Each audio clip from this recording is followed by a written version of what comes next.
Considerar el texto como una serie de imágenes nos lleva también a reparar en la forma como la penúltima y última escena están separadas por una línea horizontal, la cual pueden notar claramente en el fragmento 2.2. Del contenido de las imágenes descritas podemos deducir que se trata de un corte abrupto entre una escena y otra, muy propio del lenguaje audiovisual. En este caso no se recurre a explicaciones temáticas para transmitir la idea de posterioridad, sino que la elipsis debe deducirse igualmente de lo figurativo y reforzado antes por un signo gráfico convencional que por el lenguaje verbal.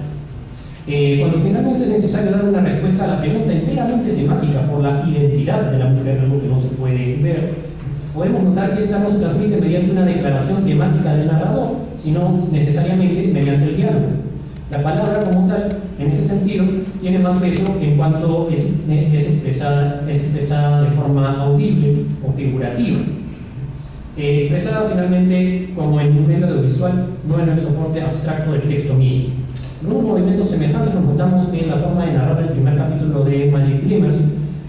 Antes de verbalizar el elemento temático de la afición de la protagonista por los gatos, por ejemplo, esta es ejemplificada por muchos peluches de distintos colores y tamaños en forma de gatos en su cama y un despertador en forma de gato blanco, e incluso después de explicitarla como tal, sigue constantemente en signos visuales, poniendo los detalles de gatos para que así se explicite mediante también el lenguaje visual y no solo mediante la expresión temática del narrador.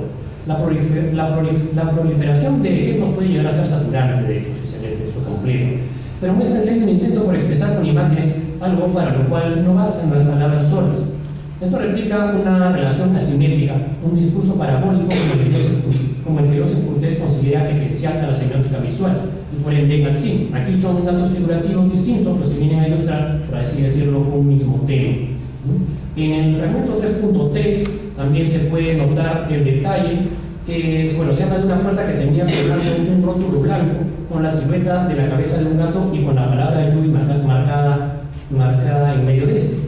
Todo nos dice que se trata del cuadro de Yui, todo menos las palabras mismas, pues se ha evitado explicitar el elemento temático de pertenencia y sugerirnos nuevamente mediante elementos visibles antes que mediante palabras directas. Semejante efecto se causa en la introducción del personaje Alex, que tienen en la 3.4. En ella la idea temática está remitida, las ideas temáticas están remitidas metódicamente al diálogo, mientras la narración solo transmite información audiovisual. Ahora, podría pensarse que se está tomando el punto de vista del borracho, sin embargo, este personaje que parece ser un testigo, de hecho solo nos identificamos con él porque es más cercano a nuestro mundo, pero no conocemos ningún contenido temático del personaje, no conocemos su trasfondo, su identidad, no conocemos sus pensamientos ni nada más. Solo resulta más cercano porque es un personaje más simple y menos fantástico. Las descripciones coloridas son generosas y hasta excesivas a lo largo del texto, tanto así que el lenguaje audiovisual puede ocasionalmente redundar con el lenguaje literario, como en la escena como en el fragmento 3.4, donde Yui no puede abrir una caja. La noción de incapacidad, la noción temática de incapacidad ya es expresada en primer lugar por el narrador y luego nuevamente por un diálogo que repite el mismo contenido, pero no de forma temática, sino en un lenguaje compatible con el audiovisual. El éxito del párrafo es debatible, por supuesto, porque es redundante, pero el problema que representa evidencia la forma particular de pensamiento implícita en el estilo de la fanfic. Pasando por último al mito de Azatea, aquí es un tanto más difícil de enfrentar ambos niveles, ya que el aspecto temático de la premonición juega un papel fundamental en la historia. La voz del narrador en ningún momento cede su posición ante la palabra hablada, la cual constantemente se manifiesta mediante habla indirecta.